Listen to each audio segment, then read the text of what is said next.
திருவிளையாடல் சீன்ஸ்ல வந்து அம்மா பிரெக்னெண்டா இருந்திருக்காங்க. பிரெக்னெண்டா இருந்து கூட அவங்க என்ன அந்த ஆங்கிள்ஸ் எல்லாம் மாத்தி, அந்த வயிறு தெரியாம இருக்கிறதுக்கு ஆங்கிள்ஸ மாத்துனாங்க. அப்ப அவ்ளோ இம்பார்ட்டன்ஸ் குடுத்தாங்க. "நீ தான் பண்ணணும் அந்த ரோல" அப்படின்ட்டு. ஆம் வயிறெல்லாம் கொஞ்சம் நல்லா டைட்டா கட்டியெல்லாம் வச்சு நான் பார்த்துருக்கேன். அவங்க காஸ்டியூம்ஸ் எல்லாம் போடும்போது வயிறெல்லாம் நல்லா அமுத்தி கட்டுவாங்க. பாவம் என் ஸ்பாட்டுக்கு தம்பி உள்ள. போயிருக்கீங்க. மலை உச்சியிலயோ, இல்ல ஏதாவது ஒரு உச்சியில நிக்கும்போதெல்லாம், கயிறு ஒண்ணு கட்டுவாங்க கால்ல. கட்டி புடிச்சுப்பாங்க. ஏன்னா, அவங்க ஒரு வேளை விழுந்துட்டா ஆ. அப்படின்ட்டு. அதெல்லாம் கூட ஒத்துக்க மாட்டாங்க அம்மா. நான் மேனேஜ் பண்ணிப்பேன் எடுத்துடுன்னுவாங்க. ஆ அதுல திருவிளையாடல்ல இன்னொரு இது ஞாபகம் வந்தது வந்து, அம்மா வந்து வீட்டுக்கு வந்துட்டு, சிவாஜியோட நடைய இமிட்டேட் பண்ணி காமிப்பாங்க. அப்படி. அதே மாரி நடந்து காமிப்பாங்க.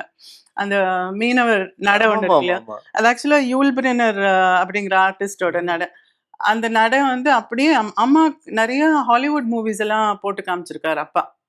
அவங்களுக்கு இந்த ட்ரெய்னிங் மாரி இது மட்டும் அந்த வெறும் ஆம் சவுத் இண்டியன் ஃபிலிம்ஸ் மட்டும் பார்த்து முன்னுக்கு வரக்கூடாது.